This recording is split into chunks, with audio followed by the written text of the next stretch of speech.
every day, every morning, I walk through this park right here, and I go get a drink of water, a whole bunch, because I need a whole bunch of water. And I walk around a whole bunch all day, all over the city. Yeah. What else would you like? How old are you, Joseph?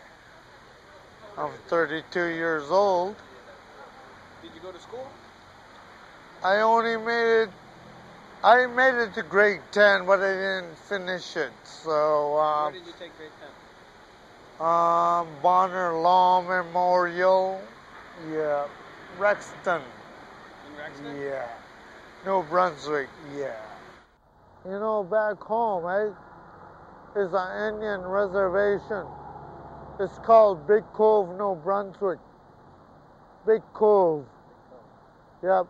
And then we have a little reserve that's called Big Cove Keeg. That's Little Big Cove. Yeah.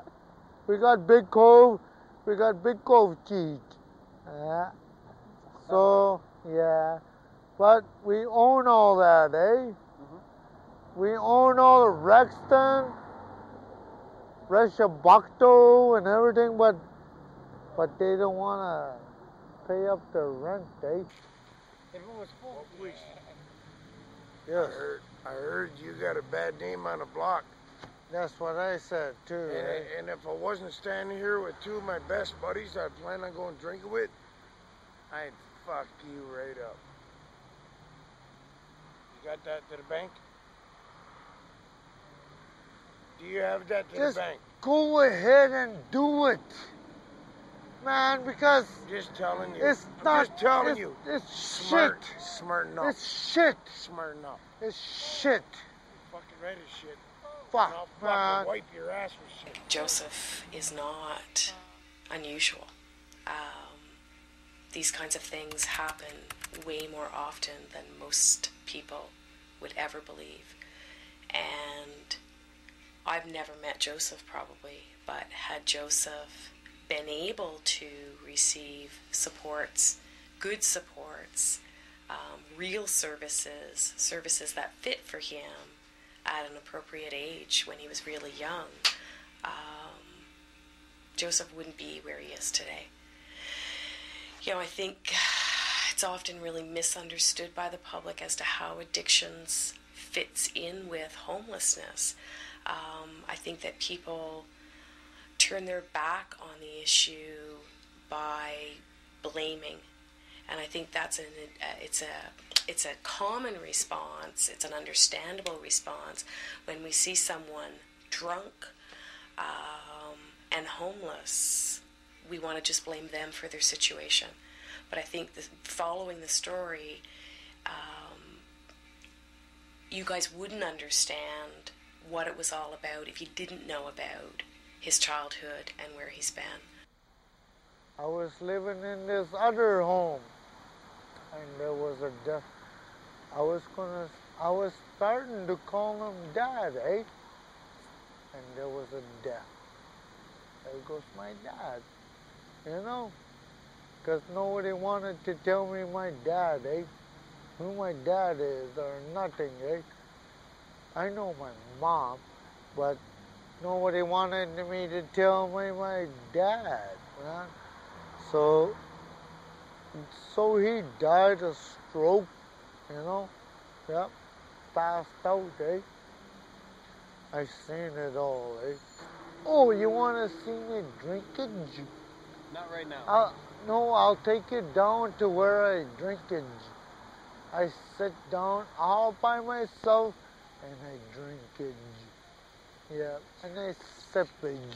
Yeah, All right, let's go. Yeah? Sure, why not? All right.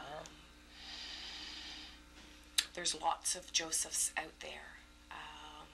If Joseph could have got into a program like this when he was 16 or 17, it may have helped.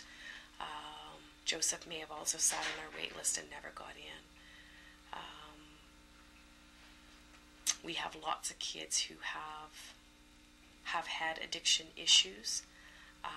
Often a way to cope an unhealthy way to cope with the feelings that go hand in hand with not having a family or anybody that ever cares about you or ever can be there for you. If the model they've seen is addictions, it's a coping skill that they develop too. I was gonna, oh, she's a good kisser. Yeah, good kisser. Yeah. I don't know about the rest, but she's a good kisser. And so I'm struggling to get 625 all the time, to get my swiggage. And so I always get my swiggage.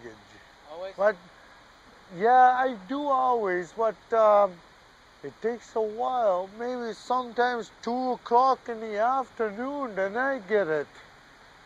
You know, but I keep on trying. Yeah, I don't give up. I don't give up. I don't think it's ever too late.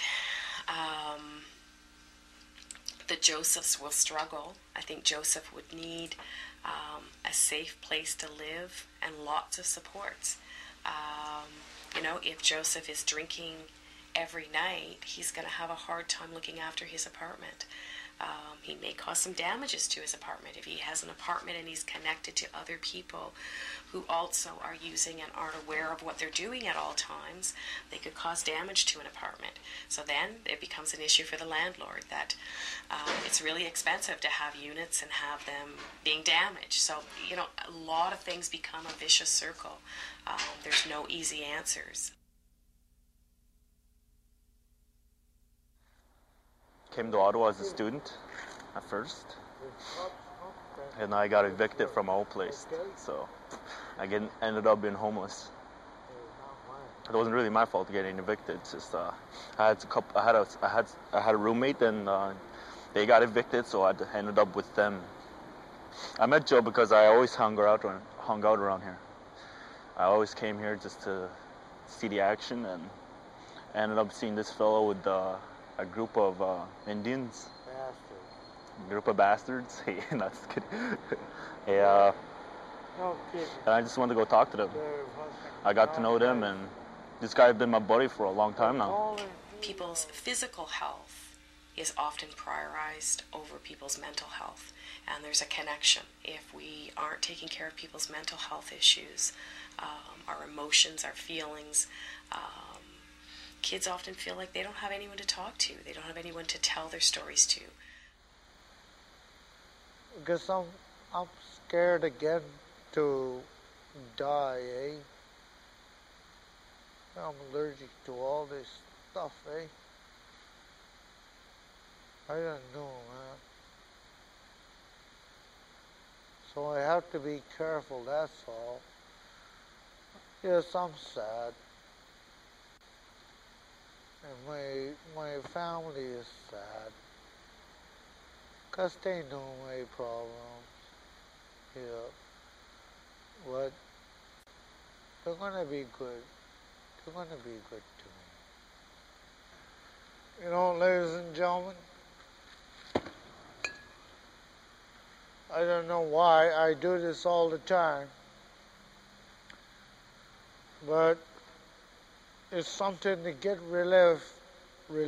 Yeah, that's it. Relief. Because of all of the afterlife. Yep. And because afterlife was mean and everything, and I just want to get rid of it, Get rid of it. So I drink it. Drink it. Yeah, you want another drink it?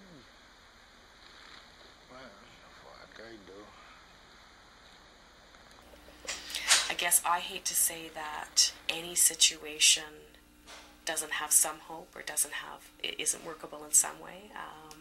I guess I've been in the helping field forever, so I want to believe that for everyone, there needs to be hope. Finding that hope and finding that light at the end of the tunnel and helping Joseph, always being able to keep an eye on that. It'd be tough. I'm a little boy in my heart, Dave. Yep. Even though I'm 32 years old, I'm a little boy in my heart, Dave.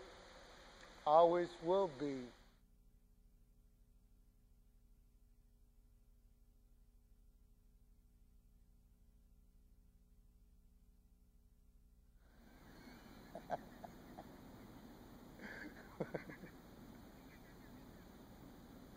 Fuck, man. How many more have them? I'm like, son of a whore.